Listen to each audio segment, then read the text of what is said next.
পাই আজকে কে কে পা বাবা নীল পলিশ লাগিয়েছি হাতে।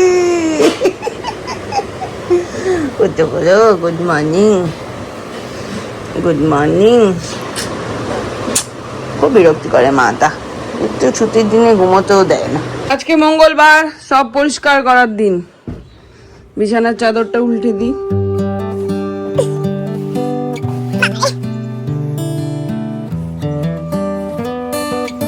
Good morning sensation family. সকাল সকাল এখন চা নিয়ে বসে পড়েছি, 2 চাপ কা বিস্কুট কুটকুট, আর ওইদিকে চলছে গোপাল সেবা।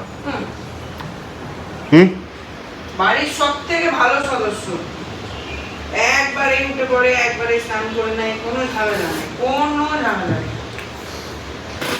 ওর যদি আমাদের মতো একটা মুখ থাকতো ও বলতো, সেই তো নেই বলে কিছু বলছে না।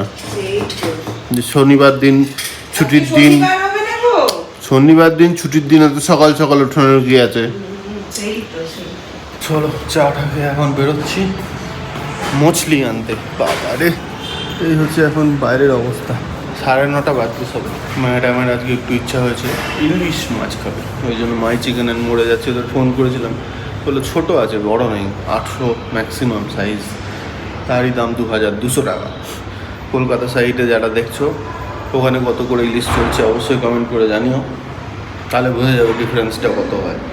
লাস্ট মিনিটে যখন বেরোচ্ছি তখন পম্পি ফোন করে বললো আজকে আর যেতে হবে না ইলিশ মাছ আনতে, কালকে নাকি যাবে হেল মার্কেট সকাল সকাল। ওখানে গিয়ে কিছু একটা রেল ফিল দেখেছে, ওখানে অনেক কিছু পাওয়া যাচ্ছে, ওগুলোই নেবো। তো আমি ওই জন্য বাবা এই একটু সবজি পাতি আর চিকেন নিয়ে চলে এলাম। কালকে মাছ ফাছি ওখানে গিয়ে দেখবো। কাল থেকে গ্যাসটা সিলিন্ডারটা লাগছে না। লোকটা কাছে সকালবেলা, সে এখনো আসেনি, এসে উঠতে পারেনি। তো কি করবো বুঝতে পারছি না। দিদিকে যদিও বলে দিলাম একটু লেটে আসতে।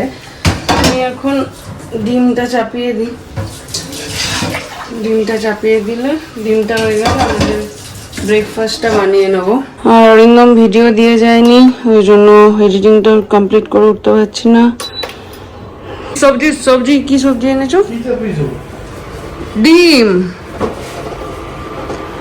জল পড়ে গেছিল ওইখানে, যেন মুছে দিয়ে হবে যখন। क्या सब्जी लाए हो? ओ बेंगन। কি খাবে আজকে? চিকেন তো হবে, শাক বানাতে বলবো। শাক, ভাত না রুটি? ভাত মরতা, তোমার মেয়ে ঘুম মরতা, বিশাল ঘুম দিচ্ছে ও। আজকে তাহলে একটু শাক দেখি কি বানানো যায়। দুর্গা দুর্গা বুঝতে পেরেছ? আজকে আমার ছুটি, তোর ছুটি, আজকে 16 পার্টি, কি ভালো একটা দিন, সেটাকে এনজয় করে কাটাতে হয়। সারাদিন ওখানেই থাকিস? সারাইটা কেন সারাদিন ওখানে থেকে যাস? আজকে বানাচ্ছি একটু কি বলে জানি এটাকে, স্যান্ডউইচ, পেঁয়াজ শসা ডিম সেদ্ধ। গ্যাস আমাদের এখনো সেট হয়নি, ওই জন্য এতেই ব্রেডটা সেকে নিচ্ছি।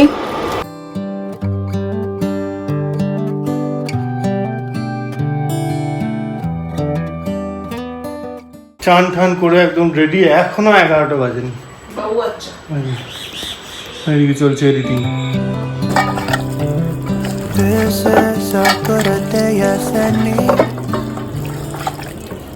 বারোটা 29, যা রোদ গরম বাইরে, কিন্তু বেরোতেই হবে ঘরের কাজগুলো সামলে। বেরোলাম এখন। সামার ভ্যাকেশনের প্রথম দিনেই বাদি বসলো বিপত্তি। দৌড়াদৌড়ি করছিল, বড় বড় সেই মায়ের প্যান্টটা পড়ে গেছে, পায়ে পায়ে আটকে ধাম করে উল্টে পড়েছে। এই হাতের এই কোনো, এই বাঁ হাতের এই কোনো, মাথার এখানটায় হালকা, হাঁটু সব ছিলে চলে এসেছে। এখন ওই ঘরে বোর্ডিং দিয়ে শুয়ে দিয়েছি। হাতে ওইখানে কেটেছে, মাথাতে, এই হাতে। বুঝতে পারছে 1:45 অরিন্দমের ফোন ফেরার পথে অনেকগুলো ব্যান্ডেজ নিয়ে এসে, হিন্দি নাকি পড়ে গেছে। এখন এলাম, হয়ে এসছে আমার কাজ মোটামুটি। এখন এলাম এখানে স্পেকট্রাতে, ব্যান্ডেজ নিয়ে নিই। এত রোদ গরম বাইরে, সানস্ট্রোক হয়ে যাবে মনে হচ্ছে। বাবরে, এখন গিয়ে রান্না করবো, মাংসটা করবো। দিদি এসেছিল, কি করিয়ে রেখেছে জানি না, ভাতটাও করিয়েছে কিনা তাও জানি না, গ্যাসটা ঠিক হলো কিনা।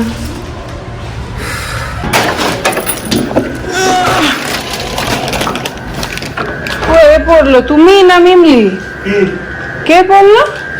তো তুমি বলেছ কেন?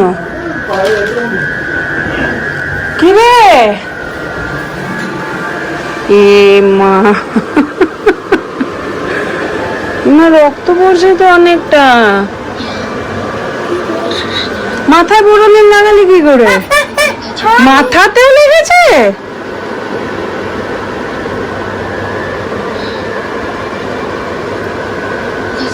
কি করছিলিস তুই? আরে দৌড়াচ্ছিলাম, এই প্যান্টে পা লেগে গেছে, নি মাথা এরকম করে ফ্ল্যাট। খেলতে গেলে একটু পড়বেই, না পড়লে বড় হবে না। এই আজকে পড়লো, এরপর থেকে বুঝবে যে এর আগে যে কতবার পড়েছে তার ঠিকানা নাই। হ্যাঁ, তোগুলো ভুলে গেছে। তোমার মাথাটাও কেটে গেছিল। মিমলিকে সমস্ত ড্রেসিং ট্রেসিং করে দিয়ে এলাম। ও এখন একটু ট্যাব দেখছে আর নিজের ব্রেনটাকে ডিস্ট্র্যাক্ট করে রেস্ট নিচ্ছে। তাই আমি এলাম রান্নাঘরে। এখন আমি চাপাচ্ছি রান্না। হ্যাঁ, আনিয়ে ফ্রিজে ভরে রাখতে হবে, দুটো দুই। এখন আমি চাপাচ্ছি মাংস, কখন হবে গো? 12টার সময় টিফিন খেয়েছি তো, তার মধ্যে দিদি সব করতে করতে হয়ে গেল আরো late. Gas gas gas gas করে কি হলো ফাইনালি? বললে গ্যাসে কি হয়েছে? কি হলো ফাইনালি গ্যাসে? এরকম টুক করে লাগিয়ে দিলে হয়ে গেল। মা কালকে বললো ফোনে। আরে আমি তো ওইভাবেই চেষ্টা করেছি মা বলার আগেই, কারণ আমাদের ওই বাড়িতে ওরকম হতো মাঝে মধ্যে, তখন ওই এটা জলিল্লা। আর ওই পরশুদিন রবিনার ওইটা শুনেছি, কালকে আমি ট্রাই করেছি নিজেও, কিন্তু বেশি করতে পারিনি জোর ঠোর দিয়ে। ভয় লাগছিল, এরকম করে করছিলাম তো মনে হচ্ছিল যদি এমনি করে উঠে যায় মুখটার মধ্যে কি আগে লাগবে, ওই জন্য ছেড়ে দিয়েছি। ওই রিসেন্ট একদম শুনেছি। The roads that lay open are many when the old one's gone under the knife, and I can feel the sun.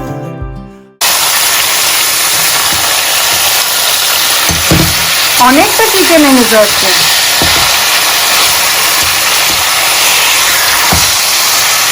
অল্প করে করলাম আর অল্প রেখে দিলাম, আর একদিন হয়ে যাবে। এদিকে ভাতটা চাপিয়ে দিলাম, আর এদিকে মাংস হচ্ছে। বাপিদিকে একটু ফল সেবা দিয়ে এলাম। এখন এটা চাপিয়ে হয়ে এলে আমি যাব স্নানে। দিয়ে দিলাম আদা রসুনের পেস্ট, দিয়ে দেবো tomato. Beginning to thaw from within. করিনি, আসো আসো, উঠতে পারছো না? আর তুই যাবি না খেলতে, যাবি নাকি? আর একটু এখানটা কেটেছি না, দিয়েছিস এখানে। আজ খাবো ম্যাডামের বানানো চিকেন। আর এখানে এই যে ঘুগনি স্পেশালিস্ট, ওটা ওবেলার। আর এটা শাকটা বাবা রে, বাবা রে,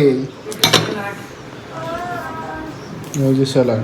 আজকে স্যালাডটা একটু এরকম করে কেটেছি। এরা সব টমেটো খাবো না, এই খাবো না করতে থাকে, ওই জন্য মিক্স খাও।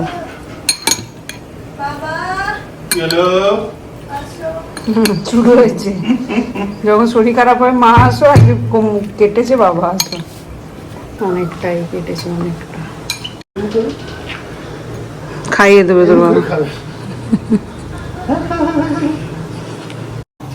করে খাবে সেটা এখন দেখা। কি ব্যান্ডেড এনেছো তুমি? এমনি যা ব্যান্ডেড হয় তাই ব্যান্ডেড, আবার কি? পাতলা গুলো? হ্যাঁ, পাতলা গুলো ব্যান্ডেড। আমি কি করে জানবো তোর কোথায় কি কেটেছে? আমাকে বলে যে ব্যান্ডেড আনতে, আমি ব্যান্ডেড এনেছি। আবার কি ব্যান্ডেড হয়? প্লাস্টার গুলো, ওই কটন দিয়ে যে প্লাস্টার লাগে। বাবা, মাথাটা দেখতে হবে, মাথাটার কি অবস্থা। আমার তো মনে হচ্ছে মাথাটাতে সব গন্ডগোল হয়ে গেছে। যা যা, এমনি তারটা কাটাচ্ছি। বস বস। আর শোনা, মায়ের কথা না শুনে যাবি খেলতে? কতবার আজকে বারণ করলাম যে যাস না, অতক্ষণ খেলিস না। এই যদি একটা সময় চলে আসতিস তাহলে আর পড়তিস না কিন্তু। হিসাবটা মিলিয়ে নিবি। ব্যথা ভালোই হচ্ছে, কাঁদছে যখন ঝড়মড় করে দেখানো যাচ্ছে না, প্রচুর কাঁদছে, ওই জন্য খাইয়ে দিচ্ছি এখন। ব্যথা ভালোই হচ্ছে, তার মানে হবে তো। এটা আরো ব্যথা হবে, এটা ঘষেছে না, কেটে গেলে তাও কম ব্যথা হয়, ঘষে গেলে আরো বেশি ব্যথা হয়। নে খেয়ে নে, খেয়ে নে, কাঁদিস না, খা। খেতে খেতে কাঁদতে নেই। এই যে এখন চিকেন দেখতে তো সেই হয়েছে, গন্ধ সেই বেরিয়েছে, তাহলে খেতেও সেই হবে। সেই না হলেও বলবে সেই হয়েছে।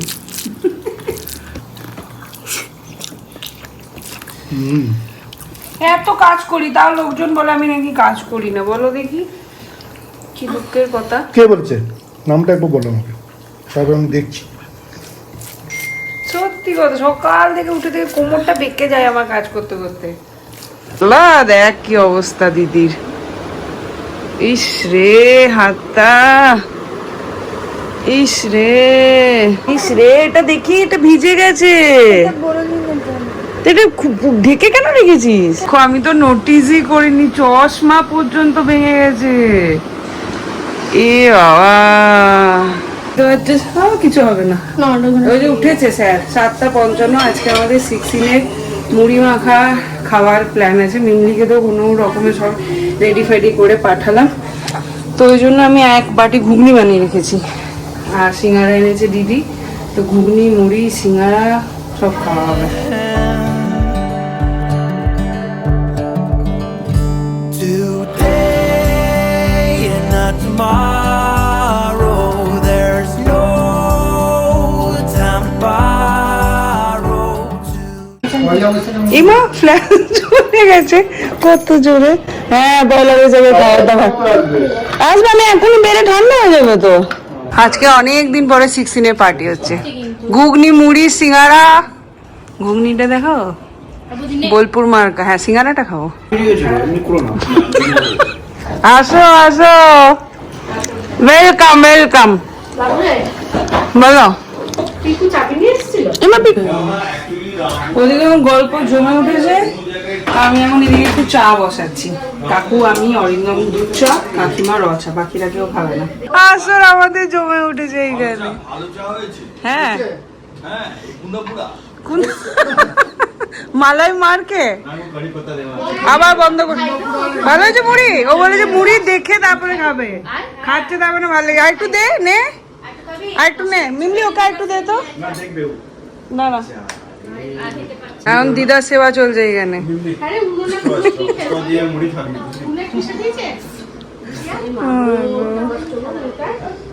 ভালো হয়েছে কাকিমা, ওরকম হলে মাঝে মাঝে মনে থাকবে যে আরামসে চলতে হবে।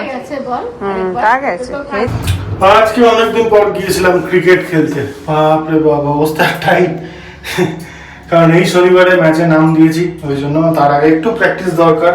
বহুদিন কোনো ম্যাচ খেলিনি বা কিছু না, প্র্যাকটিসও করিনি, ওই জন্য আজকে গেলাম একবার। হাত টাত সব মনে হচ্ছে এখন ছেড়ে পড়ে যাবে।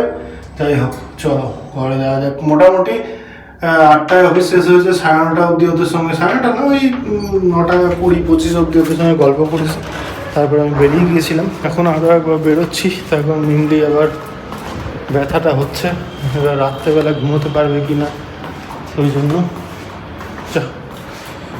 ওই জন্য এখন যাচ্ছি ওষুধ আনতে। দেখা যায় লাল ওষুধ আমাদের সময় হতো, লাল ওষুধ লাগিয়ে দিলেই টেনে যেত, কিন্তু লাল ওষুধ বিটারাইন নাকি সামথিং কিছু একটা বলে, বাট এক্স্যাক্ট ওইটার টার্মসটা আমার জানা নেই। দেখি এবার পাওয়া যায় নাকি এখানে। ডাক্তারবাবুকে ফোন করলাম, সোনু বললো যে বিটাডাইনটা নিয়ে না, ওটা দিয়ে ক্লিন করো, আর টি ব্যাট বলে একটা অয়েলমেন্ট আছে, ওইটা দিয়ে ওটা ক্লিন করার পরে ভালো করে একটু জল দিয়ে ধুয়ে তারপর ওই মলমটা লাগাতে বললো, আর বললো প্যারাসিটামল একটা খাইয়ে দিতে, তাহলেই মোটামুটি ব্যথা টেনে যাওয়ার চান্স। দেখা যাক, নিয়ে এলাম। এবার লাগাতে দেবে তবে না, ওখানে তো হাতই দিতে দিচ্ছে না, কি করে ওটা ক্লিন করবে কে জানে। এই যে ওর অবস্থাটা একটু দেখো গো, দেখা কোথায় কি দেখা যাচ্ছে না, একটু কাছের থেকে হাতটা তো দূরে সরে গেছে। ও বাবা, ওইটা কে করে দিয়েছে? ডাক্তারের কাছে নাকি? না না, পম্পি ডাক্তার বলছে, ডক্টর পম্পি। আর কপালে কি হয়েছে? কপালে ও ফুটেছে। তো এখন বড় হচ্ছিস, এখন বলছি এখন বড় হয়েছে, এখন ওইরকম ছুটবে এই যে না। প্যান্টটা এখনো পরেই বসে আছে। আর এই মায়ের প্যান্ট গুলো ঢুলা ঢুলা, এটা তো বলতে মনে হচ্ছে নিজের প্যান্ট পরবি। ঘুরতে ঘুরতে এসেছিল তখন ছোটবেলায় মায়ের সামনে একবার পড়েছিল। আরে ওই ছেলেটার সঙ্গে কি যেন তোদের ওই প্ল্যানটাই থাকে, দুজনে এত ছোটে। শ্লোক শ্লোক আমি বারণ করেছি, শুনে না। শ্লোক, হ্যাঁ শ্লোক নাকি, যাই হোক নিয়ে তারপরে তো কি কান্না, ও এখন কেঁদেছে। পম্পি আমরা নিচে, ও পম্পি ঘর থেকে শুনতে পেয়েছে, নিয়ে তারপরে ওগুলো কি হয়েছে, আমি যে পড়ে গেছে, ছেড়ে ছুড়ে একটা রক্ত ঝর্ণা করছিল। এখন এখানে ড্রেসিং চলছে। বাবারে কিরকম দেখতে এটাকে, অবস্থাটা দেখো। আরে